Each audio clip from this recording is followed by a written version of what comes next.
ॐ विश्वानि देव सवितरदुरितानि परासुव यद्भद्रं तन्न आसुव। ओम शांति शांति शांति। नमस्ते आप सभी को। आज का विषय है उपासना। उपासना यानी ईश्वर की उपासना। ईश्वर की उपासना, इसमें पूर्व पक्ष मैं बीच बीच में लूंगा। इसमें बहुत सारे सिद्धांत आएंगे। ये 3-4 दिन तक चलेगा विषय।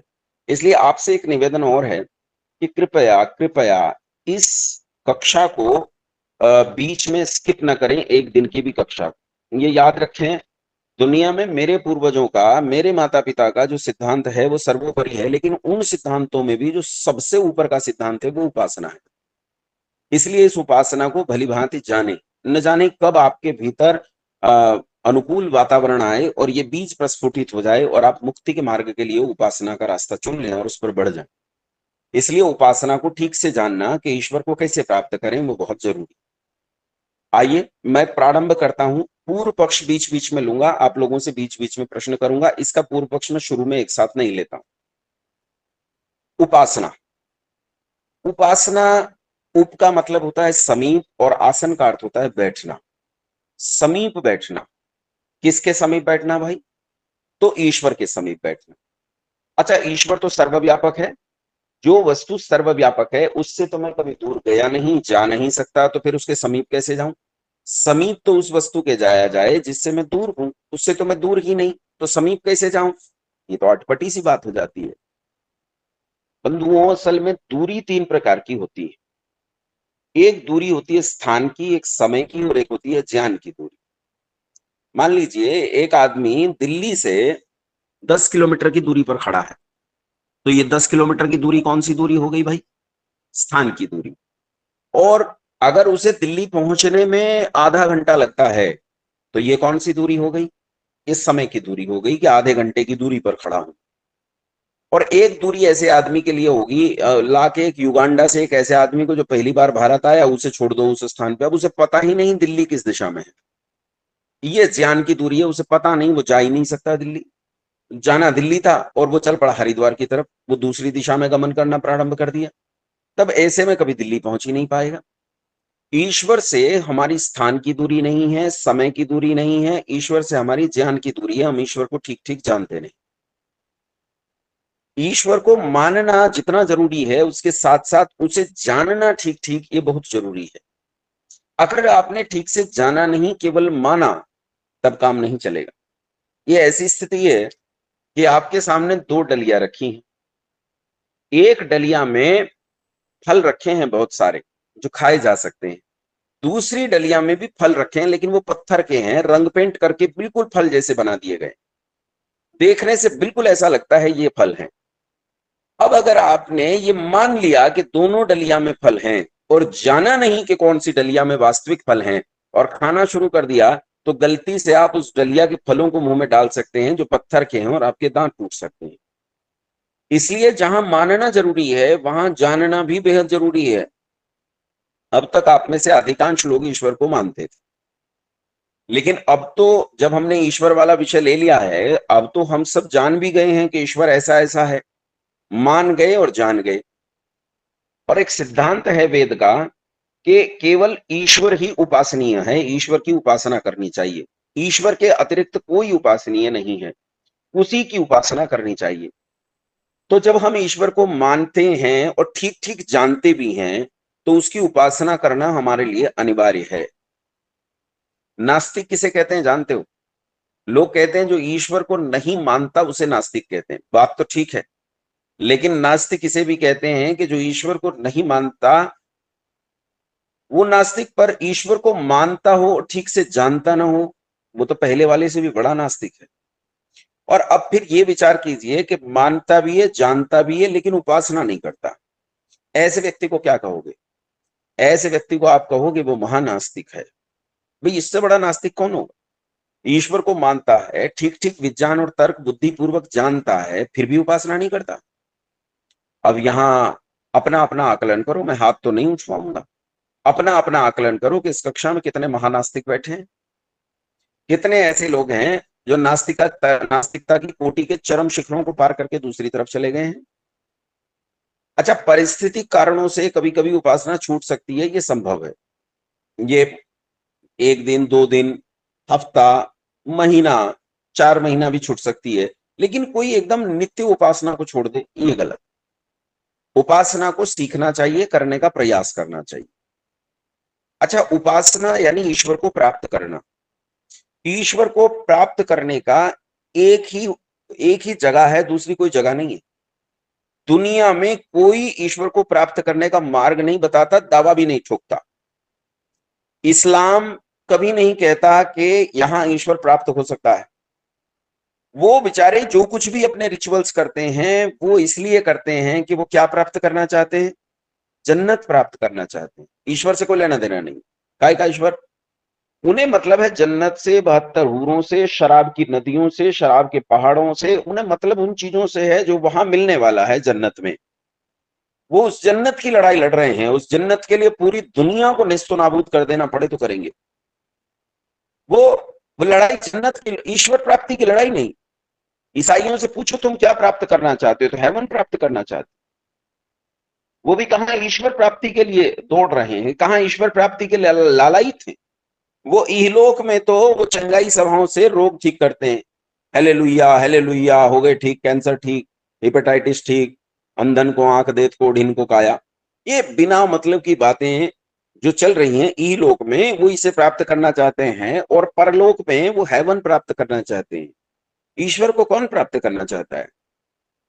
तो ये एक पादरी महोदय मुझसे बोले कि हेवन में ईश्वर ही तो रहता है। अच्छा, मैंने पूछा यहाँ नहीं रहता? बोले यहाँ भी रहता है। मैंने कहा फिर?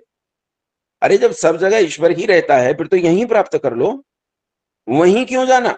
हेवन में क्यों जाना? इसलिए जाना क्योंकि तुम्हें ईश्वर में श्रद्धा नहीं है, तुम्हारी श्रद्धा उस हेवन में है। तुम इस हेवन में जाना चाहते। और हमारे लोगों में भी, हम सनातन धर्मियों में भी ऐसी धाराएं, ऐसे विचार खंड खड़े हो गए हैं, जो विचार खंड आज स्वर्ग प्राप्त करना चाहते हैं, ईश्वर प्राप्त करना नहीं चाहते। उनकी आकांक्षा है कि मैं ऐसा ऐसा पुण्य कर दूं तो मुझे स्वर्ग मिलेगा। स्वर्ग वो किसी लोक को मानते हैं, जैसा जन्नत है, जैसा हेवन है, वैसा ही लोक मानते हैं, और चाहते हैं वहां चले जाएं। लेकिन मूल सनातन धर्म जो है, जो वेद है, जो सनातन हिंदू मत है, जो सनातन आर्य मत है, वो कहता है कि ईश्वर को प्राप्त करने में ही सब सुख है। जो ईश्वर को प्राप्त नहीं करते, वो सब सुखों को तो प्राप्त नहीं कर सकते। हाँ, किंचित किंचित सुखों को प्राप्त कर सकते हैं। किसी को मारने का सुख हो सकता है, किसी की हत्या का सुख हो सकता है, उसमें भी सुख होते हैं। लेकिन यहाँ संसार में ऋषि कपिल कहते हैं, अत त्रिविध दुखात अत्यंत निवृत्ति अत्यंत पुरुषार्थ। ये जीवन का अंतिम मकसद क्या है? तो बिल्कुल छूट जाना। किससे? 3 प्रकार के दुखों से। और 3 प्रकार के दुखों से तब छूटोगे जब ईश्वर को प्राप्त हो जाओगे। ईश्वर को प्राप्त हुए नहीं कि दुख छूटे और सुखी सुख जीवन में भर गए। ईश्वर सच्चिदानंद स्वरूप है, ईश्वर आनंद स्वरूप है। ईश्वर को प्राप्त करते ही आनंद से परिपूर्ण हो जाते हो और दुखों से रिक्त हो जाओ, दुख तुम्हें छोड़कर चला जाता। अब ईश्वर को प्राप्त करने के मार्ग कितने? संसार में लोग कहते हैं बहुत मार्ग। हमने पूछा कौन कौन से मार्ग हैं, तो कहते हैं भक्ति मार्ग है, युक्ति मार्ग है, ज्ञान मार्ग है, राज मार्ग है, और पता नहीं कितने बताते हैं। इतने इतने प्रकार के मार्ग। लेकिन सोचो, क्या ईश्वर इतना बड़ा कंफ्यूजन लिए हुए है कि वो संसार को यही स्पष्ट नहीं कर पा रहा कि कौन सा मार्ग सटीक मार्ग है? क्या ईश्वर जो अनंतिम वस्तु है, जैसे मैंने इस शरीर के बारे में बताया कि ये जो शरीर है, ये सर्वज्ञ ईश्वर ने बनाया है। और सर्वज्ञ ईश्वर जब बनाता है तो अपनी सारी युक्ति, सारे बुद्धि कौशल से इसे बनाता है। अब इसमें अपडेट की गुंजाइश नहीं है। क्यों नहीं है अपडेट की गुंजाइश? इसमें अपडेट की गुंजाइश इसलिए नहीं है क्योंकि उसकी बुद्धि में भी अपडेशन की गुंजाइश नहीं है। वो हमेशा अपडेटेड है, वो तो सर्वोच्च है, तो बदलाव नहीं हो सकता। इसीलिए शरीर में कोई परिवर्तन नहीं चाहता, क्योंकि वो जानते हैं अनंतिम जो सबसे सुंदर वस्तु हो सकती है वो यही है। सबसे सुंदर शरीर जो हो सकता है वो यही है। कोई सूंड नहीं चाहता, कोई 8 हाथ नहीं चाहता, 4 हाथ नहीं चाहता, कोई पूंछ नहीं चाहता है, कोई सिर शेर का और धड़ मनुष्य का नहीं चाहता है। भले ही वो कितनी ही किताबें पढ़े, कितनी ही कॉमिक्स पढ़े, लेकिन वो ये सब नहीं चाहता है। वो जानता है ये सर्वोत्तम है। इसी तरह ईश्वर को प्राप्त करने का मार्ग भी जब हम अन्य अन्य मार्गों को ढूंढते हैं तो उनमें जो सर्वोत्तम मार्ग है वो एक ही है। ईश्वर एक, मनुष्य जाति एक, और ईश्वर को प्राप्त करने के लिए ये प्रकृति नाम का साधन भी एक ही है, इसलिए ईश्वर को प्राप्त करने का मार्ग भी एक ही होगा, 2 4 10 5 नहीं होते। और ईश्वर को प्राप्त करने का वही मार्ग है अष्टांग योग। ऋषि पतंजलि ने इसी अष्टांग योग को, जो वेद के अंतर्गत आता है, उसे सूत्रबद्ध करके हमारे बीच में योग दर्शन के रूप में रखा। ऋषि कपिल ने इसी अष्टांग योग को सांख्य दर्शन के रूप में व्याख्यात्मक तरीके से हमें पढ़ाया, और ऋषि पतंजलि ने क्रियात्मक रूप में हमारे सामने रखा। सांख्य दर्शन की क्रिया ही योग दर्शन है। जो कुछ सांख्य दर्शन में हम थियोरी में पढ़ते हैं, वही सारा का सारा हम प्रैक्टिकली योग दर्शन में करते हैं। इसे ही अष्टांग योग कहते हैं। अष्टांग योग के 8 अंग होते हैं।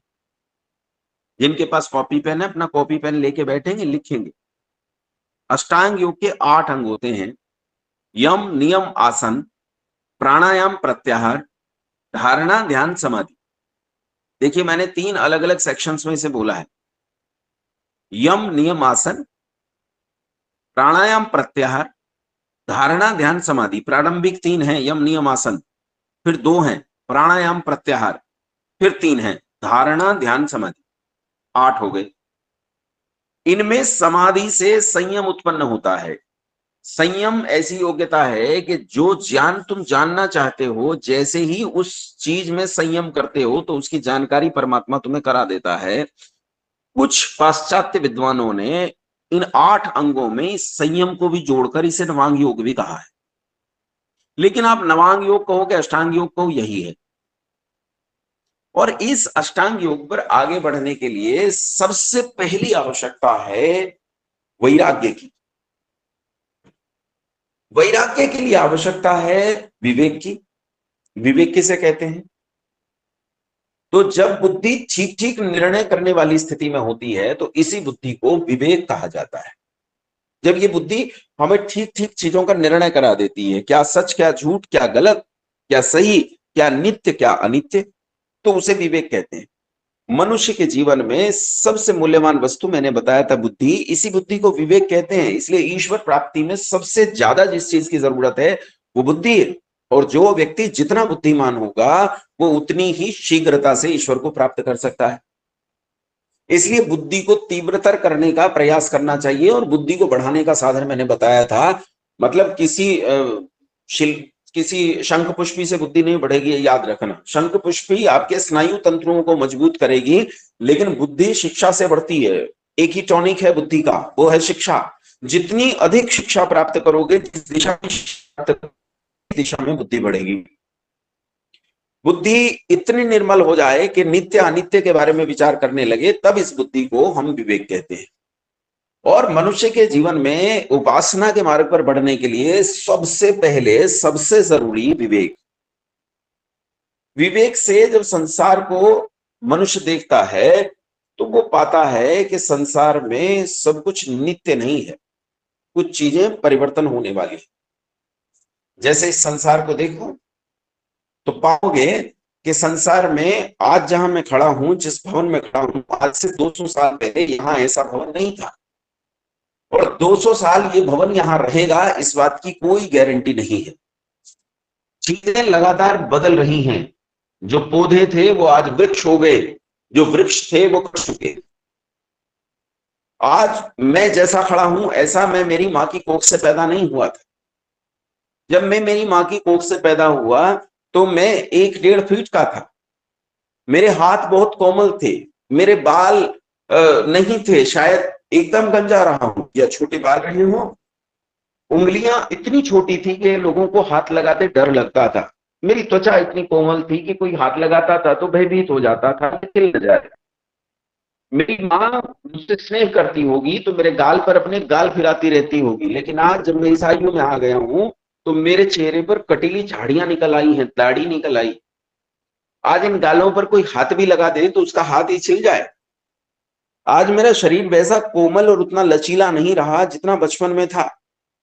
जब मैं खेलता था तो कितनी लचक के साथ खेलता था, लेकिन आज जब मैं इस आयु में आ गया हूं तो मुड़ने में भी कमर को पकड़ना पड़ता है। फिर मैं 60 साल का हो गया। और मुझसे चलना मुश्किल हो गया है। अब मुझे एक छड़ी की आवश्यकता पड़ने लगी। फिर मैं 70 साल का हो गया। अब मेरा शरीर इतना खराब हो गया है कि कई बार दीवार का सहारा लेना पड़ता है। चलता हूं तो कुछ दूर चलने पर थक जाता हूं और बैठना पड़ता है।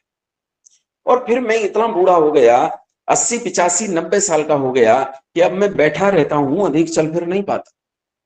फिर मैं और बूढ़ा हुआ तो ऐसी अवस्था आई कि चारपाई पर लेटा रहता हूं, शौच आदि भी चारपाई पर ही पुत्र पौत्र आदि करते हैं। ऐसी अवस्था मेरी आ गई। अब सोचो कि जब मैं जन्मा था तब से लेकर अब तक कितने भारी परिवर्तन मेरे भीतर हुए हैं। जो परिवर्तन मेरे भीतर हो रहे हैं, ये परिवर्तन न केवल मेरे भीतर हो रहे हैं, अपितु ये सकल संसार में घट रहे हैं। पूरा संसार परिवर्तनशील है। कि मेरा शरीर जैसे परिवर्तन को प्राप्त हुआ, मेरे शरीर में जैसे परिस्थितियां खराब हुई हैं और मैं चीजों में बदला हूं, ऐसे ये सारा संसार परिवर्तनशील है। संसार में कोई भी वस्तु ऐसी नहीं जो परिवर्तनशील नहीं। और इस परिवर्तनशीलता से क्या होता है जानते हो? जितना जितना परिवर्तनशील है संसार, उतना उतना ही सुख भी परिवर्तनशील है। क्योंकि संसार में जितनी वस्तुएं हैं, इन वस्तुओं के भीतर सुख निहित है। और जब वो वस्तु ही परिवर्तनशील है, वही अनित्य है, तो सुख भी हमेशा रहने वाला नहीं, वो वस्तु के बदलने पर बदल जाता है या नष्ट हो जाता है। उदाहरण के लिए देख लेते हैं कि आपने किसी प्रिय भोजन को देखा और उसमें आपके लिए सुख उत्पन्न हुआ। आपने उस प्रिय भोजन को कर लिया। क्या अब भी आपके लिए उस प्रिय भोजन में उतना ही सुख है जब आप पूरा पेट भर चुका? आप सावधानी से देखेंगे कि पेट भर जाने के बाद अब उस भोजन में आपको उतना आकर्षण और उतना सुख नहीं है। और अगर आपको बार-बार ये भोजन कराया जाए उसी समय, जैसे एक उदाहरण लेते हैं, आपने रसगुल्ला खाया, आपको सुख आया। आपको और सुख चाहिए, एक रसगुल्ला और खाना पड़ेगा। फिर चाहिए तो एक और खाना पड़ेगा। फिर चाहिए तो एक और खाना पड़ेगा। मान लीजिए आपने 20 रसगुल्ले खा लिए। अब सावधानी से देखेंगे तो जो सुख पहले रसगुल्ले में था, वो 20वें रसगुल्ले में नहीं है। रसगुल्ला दर रसगुल्ला सुख घट गया है। सुख घटता जाता है। और अंतिम स्थिति फिर एक समय ऐसी आती है कि जब आप रसगुल्ले पूरा मन भरकर खा चुके, तो फिर लोग रसगुल्ले आपके पीछे लेकर आएंगे और आप डंडा उठाकर भागोगे कि इन्हें मेरे सामने से हटा दे, इन्हें देखकर मुझे वमन आ रहा है, उल्टी आ रही। यानी जिस वस्तु में सुख था उसी वस्तु में दुख पैदा हो गया। संसार ऐसा ही है। संसार अनित्य है। देखो ना, स्त्री और पुरुष परस्पर प्रेम करते हैं। इतना प्रेम करते हैं कि वो कहते हैं कि हम एक दूसरे के बिना रह नहीं सकते।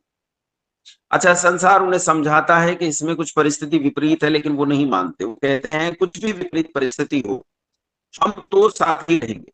किसी ने कहा अभी तुम इस लायक नहीं हो कि रह सको, तुम्हारे पास मकान, दुकान, रोजगार कुछ भी नहीं है, तो फिर वो ऐसी उपमाएं देते हैं जिन्हें सुनकर हंसी आती है या वो कल्पना से परे की होती हैं कि हम तो परस्पर एक दूसरे के नेत्रों में रह लेंगे। क्या नेत्रों में कैसे रह लोगे भाई?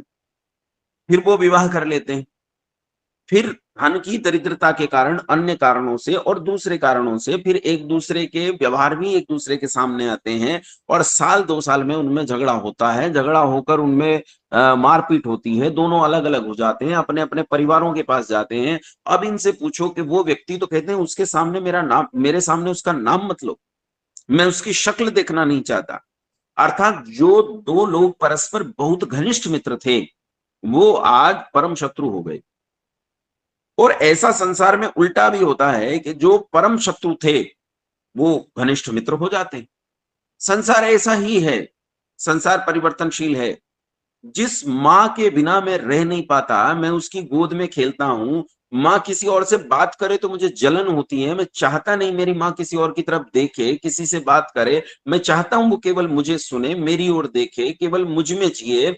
उस माँ के बिना, जिसके बिना मैं कुछ भी नहीं करना चाहता हूँ, वही माँ जब बूढ़ी हो जाती है, वही माँ जब बहुत बूढ़ी हो जाती है, तो उस समय मेरी माँ जब बोलती है तो उसकी बातें मुझे झक और बक-बक सुनाई देती हैं।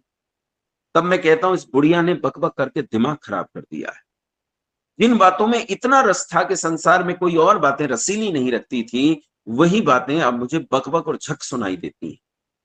संसार अनित्य है, ऐसा ही है, हमेशा रहने वाला नहीं है, तो इसका सुख भी हमेशा रहने वाला नहीं। और इस तरह एक युवक विवेक से जब इस संसार को देख लेता है, जान लेता है संसार अनित्य है, तो वो नित्य सुख की प्राप्ति के लिए प्रयास करता है।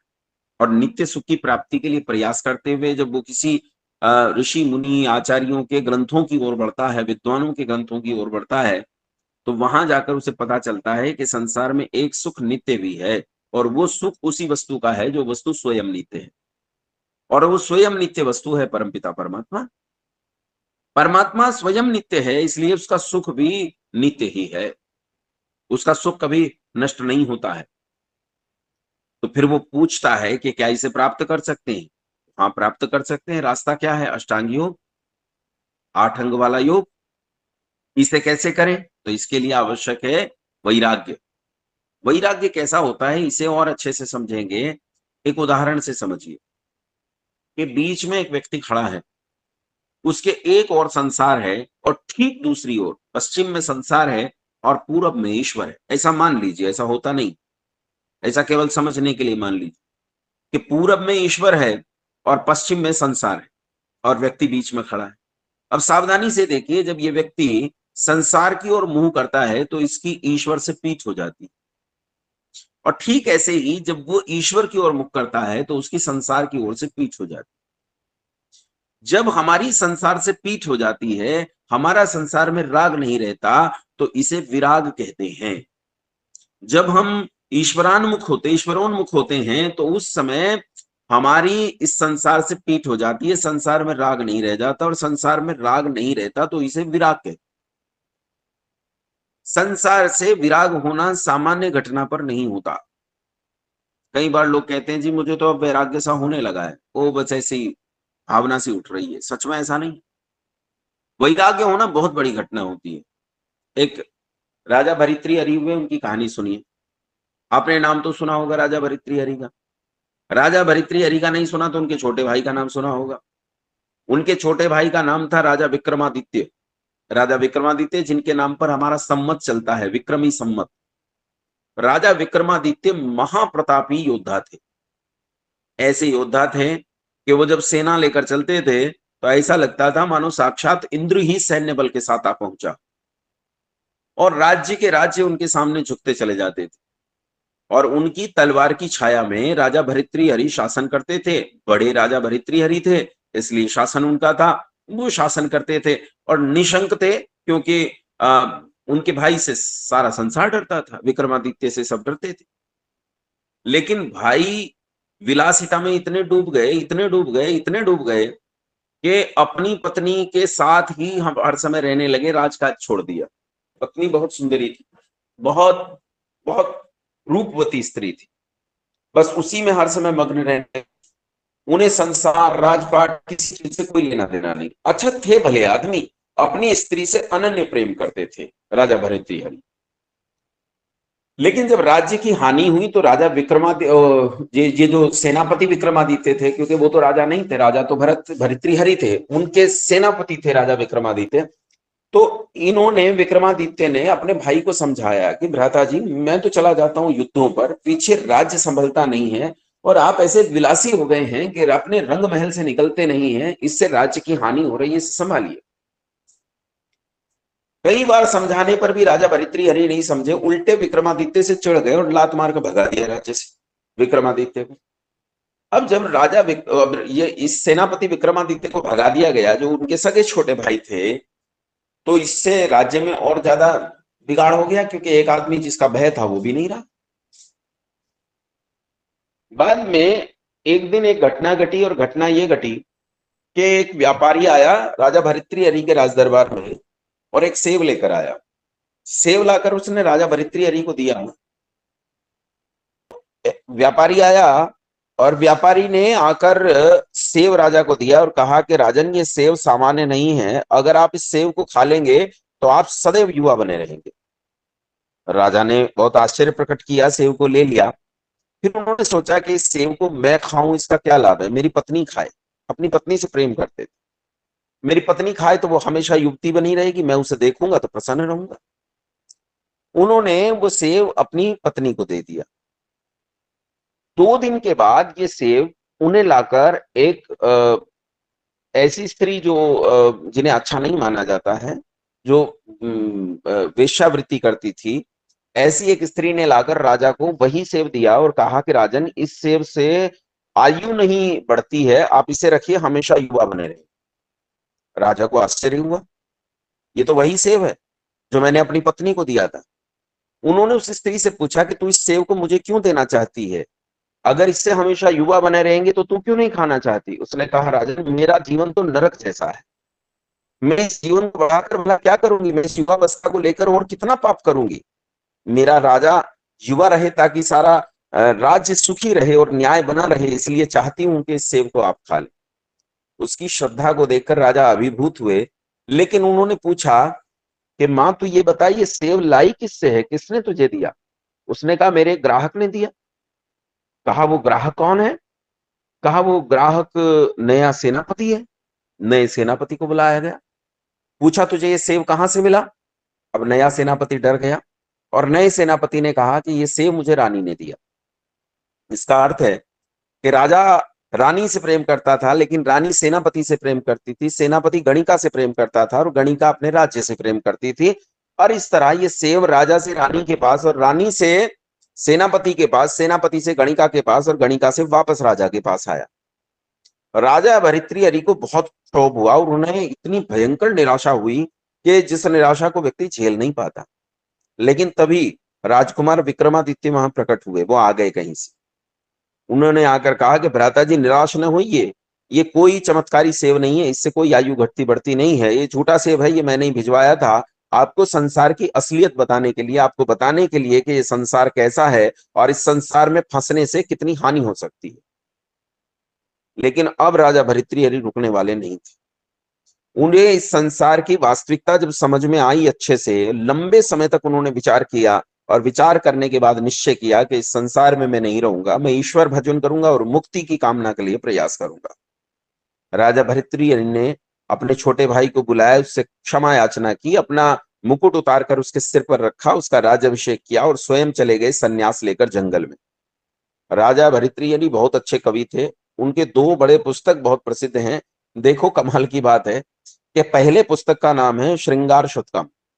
श्रृंगार पर उन्होंने, यानी ये प्रेम प्रेम पर उन्होंने बहुत सारा काव्य लिखा है। और दूसरा शतक जो है वो उनका है वैराग्य शतक। ये संसार से मुंह मोड़कर जो काव्य लिखा है उसे वैराग्य शतक के नाम से जाना जाता है। इसलिए मनुष्य के जीवन में उपासना करने के लिए सबसे जरूरी चीज है विवेक। विवेक से उत्पन्न होता है वैराग्य। जब संसार से विराग होता है, उस विराग के उच्चतम भाव को वैराग्य कहते हैं। और इस वैराग्य से व्यक्ति ईश्वर को प्राप्त करने के मार्ग पर आगे बढ़ता है। लेकिन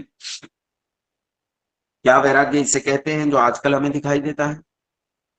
काशाय वस्त्र धारण कर लेना, सिर घुटा लेना, या नागा साधु होकर नंगे घूमना, शरीर पर भभूत लपेट लेना, लंबी दाढ़ी बढ़ा लेना, मूछें बढ़ा लेना, नंगे पैर घूमना, खड़ाऊ में घूमना, कटिवस्त्र बांधकर घूमना, श्वेत कटिवस्त्र, श्वेत उत्तरीय ओढ़कर घूमना, केवल धोती कुर्ता पहनकर घूमना, जंगल में रहना, आश्रमों में रहना, क्या इसका नाम वैराग्य है? क्या सच में यही वैराग्य है? सावधानी से सुनो। एक लड़का शहर में रहता है, दिल्ली जैसे शहर में, अच्छा छोड़ो, अमेरिका में रहता है, इंग्लैंड में रहता है, कनाडा में रहता है। एक लड़की है, कनाडा में रहती है, इंग्लैंड में या दिल्ली में रहती है, मतलब आधुनिकतम व्यवस्थाओं में रहती है, आधुनिकतम व्यवस्थाओं में रहता है। उसका पति है, पत्नी है, 3 बच्चे हैं, घर में एक वाहन है, उसकी नौकरी है 50,000 रुपए महीना की, 3 कमरों का एक मकान है, घर में छोटे मोटे संसाधन, टीवी आदि सब हैं और अपने जीवन को ठीक से जी रहा। अचानक इसे संसार से वैराग्य हो गया। संसार से वैराग्य हुआ तो फिर इसकी इच्छा नहीं बची संसार में। इसने पत्नी को छोड़ दिया, या अगर स्त्री के दृष्टिकोण से देखें तो पति को छोड़ दिया, बच्चों को छोड़ दिया, उस घर को छोड़ दिया, 3 कमरे के घर में रखे संसाधन और धन छोड़ दिए, 50,000 रुपए महीना की नौकरी छोड़ दी और जंगल चले गए। जंगल जाकर काशाय वस्त्र धारण कर लिए, वहां एक कुटिया बना ली और कुटिया में रहकर साधना करने लगे।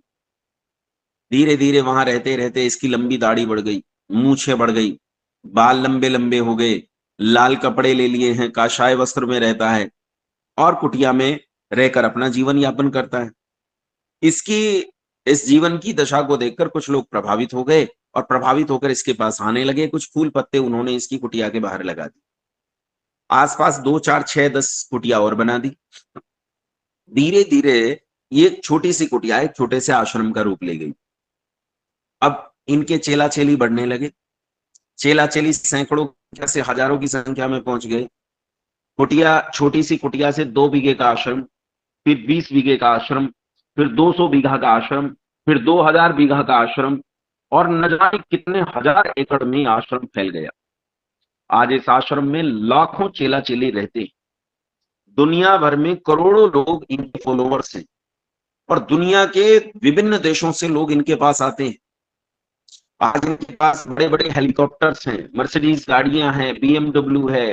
अब सारे आश्रम को सेंट्रलाइज्ड एसी से ठंडा किया जाता है।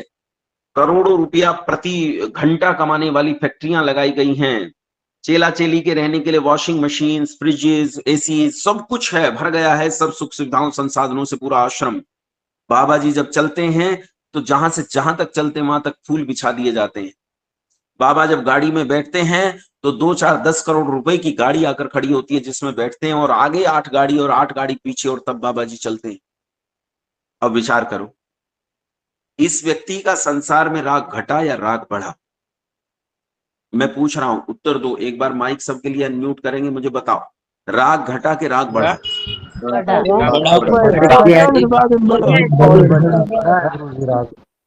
म्यूट करो।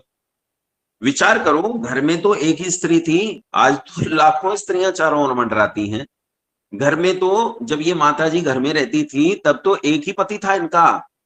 आज तो पति तो नहीं है पर चेले इतने हैं, लाखों की संख्या में पुरुष इनके चारों तरफ मंडराते हैं। ये साध्वी कहलाकर घूमती हैं। लाखों करोड़ों चेला चेली इनके हैं। घर में 50,000 रुपया कमाते थे, 50,000 रुपया तो आज स्नैक्स पर खर्च हो जाते हैं एक जलपान में।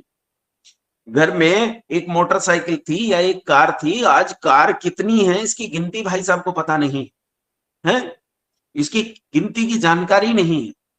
कोई बड़ी सी कार, मुझे पता नहीं क्या क्या नाम उस कार का था, रोल्स रॉयस या क्या नाम था उस कार का। तो वो एक बहुत बड़ा भारत का एक सन्यासी जिसे भगवान कहा जाने लगा था, अमेरिका में जाकर बस गया था, उसके पास वो 100 थी, 100। दुनिया की सबसे महंगी कारें 100 थी। और कहते हैं जिस कार में एक बार बैठा कभी दूसरी बार नहीं बैठा उस कार में, है ना। नाम नहीं लूंगा, नहीं तो आपको पता चल जाएगा मैं ओशो की बात कर रहा हूं। वो नई गाड़ियों में घूमता। संसार में राग घटा के राग बढ़ा। राग किस स्तर पर पहुंच गया है और हम कह रहे हैं कि हम सन्यासी हो गए। अरे कैसा सन्यास है तुम्हारा? लेकिन इसके मुकाबले एक कन्या, एक युवक, एक स्त्री, एक पुरुष जो दिल्ली में रहता है, जो इंग्लैंड में रहता है, जो कनाडा में, ऑस्ट्रेलिया में, न्यूजीलैंड में रहता है, जो दुनिया में सऊदी अरेबिया में रहता है, अमेरिका में रहता है और उन आधुनिकतम व्यवस्थाओं में रहते हुए, जीन्स पहनकर, टी शर्ट पहनकर अपनी नौकरी पर जाते हुए वो ये सच जानता है कि संसार हमेशा रहने वाला नहीं है, संसार परिवर्तनशील है और इस स्थायी विचार के साथ जीता है और ईश्वर में अपना अनुराग बनाए रखता है, ये व्यक्ति सच्चा वैराग्यशील है। इसका अर्थ क्या है? वैराग्य कपड़ों से नहीं होता है, वैराग्य गेटअप से नहीं होता है, मेरी कितनी लंबी दाढ़ी है, कितने लच्छेदार बाल हैं, इससे वैराग्य नहीं होता है। वैराग्य आपको अपने गृहस्थ में रहते हुए भी हो सकता है। वो बात अलग है कि गृहस्थ में रहते हुए फिर आप अपने जीवन को कैसा बना लेते हो, क्या एकांत में जाते हो या सबके बीच में रहते हो। लेकिन वैराग्य के लिए गेटअप की जरूरत नहीं है, काशाय वस्त्र की जरूरत नहीं है, लंबी दाढ़ी लच्छेदार बालों की जरूरत नहीं है, चेला चेली की जरूरत नहीं है, आश्रमों की जरूरत नहीं है। आप यहां रहते हुए भी वैराग्यशील हो सकते हैं। हाँ, वैराग्य की उच्चतम भावना पर आप कहां होंगे ये भगवान जाने, लेकिन वैराग्यशील आप यहीं रहते हो सकते हैं। तो मैं ये कहता हूं, एक युवक, एक युवती जो अपनी नौकरी करता है, अपना उद्योग करता है, उद्योग पर जाता है, नौकरी पर जाता है, लेकिन स्थायी भाव के साथ जीता है कि संसार परिवर्तनशील है, ये सच्चा वैराग्यशील हो सकता है। और वो लंपट काशाय वस्त्रधारी जो जंगल में रहता है, हजारों एकड़ जमीन में आश्रम बनाता है, करोड़ों चेला चेली हैं, हो सकता है इसके भीतर वैराग्य रत्ती भर भी न हो। वैराग्य समझ में आ गया?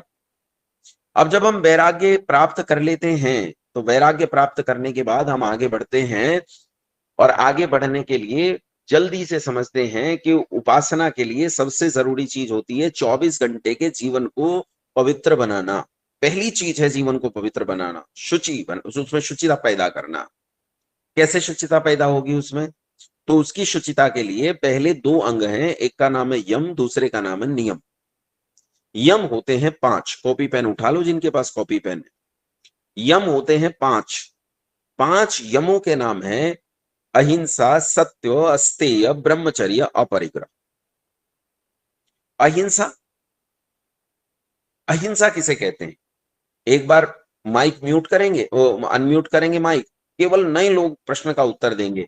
अहिंसा किसे कहते हैं कौन बताएगा? केवल नए लोग। ऋषंक कुमार जी, अहिंसा का मतलब क्या है? प्रणाम गुरु जी। अहिंसा जी का प्रणाम। मतलब है गुरु जी अहिंसा का मतलब है किसी भी प्राणी को मनसा कर्मा वाचक किसी से भी कष्ट नहीं पहुंचाना। बस हाथ डाउन कर लो सब लोग। देखो, यही परिभाषा पूरे देश में फैली हुई है। मन से, वाणी से और कर्म से संसार में किसी को भी रत्ती भर भी दुख न पहुंचाना, इसका नाम अहिंसा है। दुख नहीं पहुंचाना किसी को भी है। हमारे घर में एक आतंकवादी आया, उसने बंदूक उठाई, धू धू करके गोलियां मार दी, लेकिन हम उसे कुछ नहीं करेंगे, क्योंकि यदि हमने उसे कष्ट पहुंचाया तो उसे दुख हो जाएगा, और हम किसी को दुख देना नहीं चाहते। कोई आए मेरे घर को आग लगा दे, मेरे देश को बांट कर उसके 2 टुकड़े कर दे, खंड खंड मेरे देश को कर दे, लेकिन हम उसे दुख नहीं पहुंचाएंगे, क्योंकि हम अहिंसावादी। हमारे देश में तो अहिंसा के बड़े बड़े पुजारी पैदा हुए, जिन्होंने कहा कि तुम्हारे कोई एक गाल पर थप्पड़ मारे तो उसके सामने दूसरा गाल कर दो, क्योंकि अगर आपने दूसरे गाल पर नहीं मारने दिया तो उसे दुख होगा, और हम किसी को दुख नहीं देना चाहते। कैसे? मनसा वाचा कर्मणा, 3 प्रकार से हम किसी को दुख देना नहीं चाहते। इस अहिंसा को अगर मैं अर्थापत्ति से कहूं तो यूं भी कह सकते हैं कि अगर कोई तुम्हारी एक बहन को भगा कर ले जाए तो उसके साथ दूसरी भी कर दो, क्योंकि आपने भगाने नहीं दी तो उसे दुख होगा, वो तो भगाना चाहता है। क्या इसका नाम अहिंसा है? अच्छा, अगर इसका नाम अहिंसा है तो फिर कायरता किसे कहते हैं? क्या ये कायरता नहीं है कि कोई आए धू धू करके मेरे बच्चों को मार डाले, कोई आए मेरे घर को आग लगा दे, मेरे राष्ट्र को बर्बाद कर दे, मेरे देश के टुकड़े टुकड़े कर दे, मेरे लोगों को मारे, मेरी संस्कृति को बर्बाद कर दे, मेरी जीवन शैली, मेरे समाज को नष्ट कर दे, और मैं उसे दुख देना नहीं चाहता? यह अहिंसा है? ये तो निरी कायरता है, नपुंसकता है। अगर इस नपुंसकता को अहिंसा कहते हैं तो मैं तो ऐसी अहिंसा को नहीं मानता, न मैं ऐसी अहिंसा को स्वीकार करता। आओ समझते हैं अहिंसा किसे कहते हैं। अहिंसा के लिए ऋषि पतंजलि ने कहा है। अब दूसरे वाले जो बाबा हैं उन्होंने तो कहा तुम्हारे कोई एक गाल पर थप्पड़ मारे तो उसके सामने दूसरा गाल कर दो, है ना? लेकिन ऋषि पतंजलि क्या कहते हैं? ऋषि पतंजलि कहते हैं अहिंसा प्रतिष्ठायाम तत्सन्निधौ वैर त्याग। वैर के त्याग देने का नाम अहिंसा है। या मारने न मारने की, कष्ट देने न देने की तो कोई बात ही नहीं है। बात है हमें किसी से वैर नहीं करना, इसका नाम अहिंसा है। वैर नहीं करना है, किसी से भी वैर नहीं करना है, शत्रु से भी वैर नहीं करना है, हत्यारे से भी वैर नहीं करना है, वैर नहीं करना है, लेकिन न्याय का उल्लंघन नहीं करना है। याद रखना, जो न्याय का उल्लंघन करेंगे तब ये हिंसा की कोटि में चला जाएगा। कैसे? इसे समझो। एक बस में 50 लोग बैठे थे, एकदम सत्य घटना है ये। 50 लोग एक बस में बैठे थे, मेरठ की घटना है। मेरठ दिल्ली के पास एक छोटा सा शहर है। मेरठ के पास एक बस जा रही थी, और पास में एक स्कूल है, सोफिया स्कूल के नाम से, सेंट सोफिया स्कूल के नाम से बड़ा प्रसिद्ध सा स्कूल है। तो वहां से बहुत सारी अध्यापिकाएं, महिलाएं उस बस में चढ़ी। सिटी बस थी। अब इस सिटी बस में वहां एक शराबी चढ़ा, और शराबी ने उन स्त्रियों को देखकर गंदी बातें, क्योंकि वो खड़ी थी, सीट में जगह नहीं थी बैठने की, तो उसने उन्हें देखकर गंदी शब्दियां कसना और गंदी बातें कहना शुरू कर दिया। आप आश्चर्य करेंगे, 50-55 लोगों से बड़ी बस में किसी ने उसका विरोध ही नहीं किया। इन्होंने इसे बिल्कुल नहीं मारा, बिल्कुल नहीं पीटा, बिल्कुल नहीं डांटा। अच्छा, उस हिसाब से तो अहिंसा की। लेकिन ईमानदारी से बताओ, क्या इन स्त्रियों के प्रति ये हिंसा नहीं हो रही है? हिंसा नहीं हो रही है। तब वहां एक नई सी युवक नई सी आयु का युवक जिसकी उम्र 17-18 साल थी उस समय, वो खड़ा हुआ और उसने खड़े होकर पहले उस बस की ओर धिक्कार से देखा और खड़े होकर शराबी को जोर से एक लात मारी और शराबी खिड़की से इस बस के बाहर सड़क पर जाकर गिरा। टूट फूट गया होगा, बस चल रही थी, लेकिन बस भी चलती ही रही, ड्राइवर ने छोड़ा नहीं। अब ये सोचो, ये युवक सच में अहिंसक कौन है?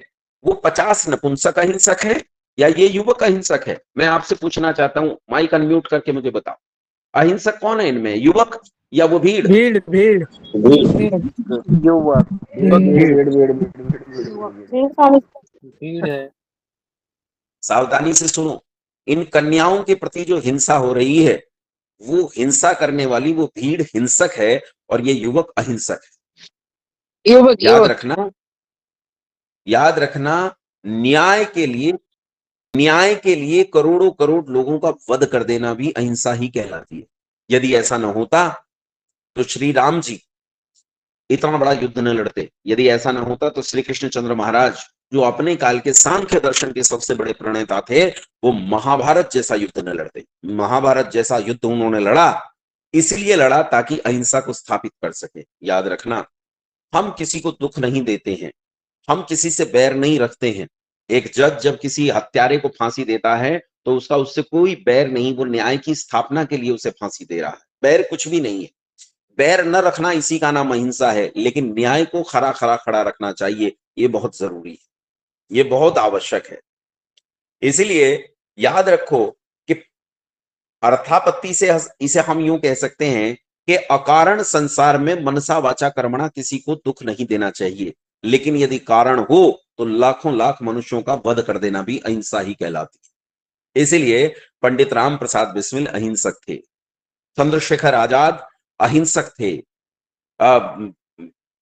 श्री कृष्ण चंद्र महाराज अहिंसक थे, श्री राम अहिंसक थे। वो अहिंसक इसीलिए थे क्योंकि उन्होंने संसार में हिंसा न फैले, इसलिए उस मूल कारण को नष्ट कर दिया जो हिंसा को फैलाने वाला कारण। अन्याय को देखते हुए भी चुपचाप खड़े रहना, यह सबसे बड़ा हिंसक होता है, जो अन्याय को देखते हुए भी चुपचाप खड़ा रहे। एक आदमी इस देश में पैदा हुआ, अहिंसा के गीत गाता रहा और उसके देखते देखते 1946 में 7 महीने के भीतर 22 लाख लोगों को कत्ल कर दिया गया। भला ये 22 लाख लोगों को कत्ल किया जाना ये किसी हिंसा की कोटि में नहीं आता?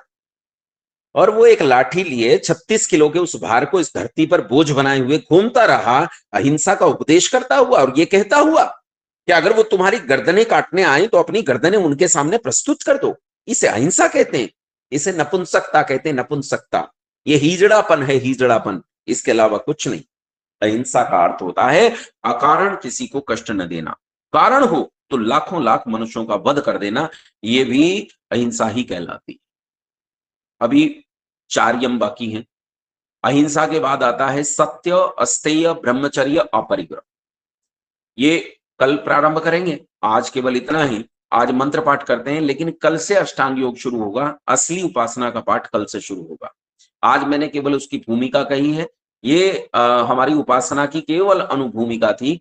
कल से उपासना को ठीक से यथावत करना शुरू करेंगे। आइए मंत्र पाठ करते हैं और आज के विषय को विराम देते हैं।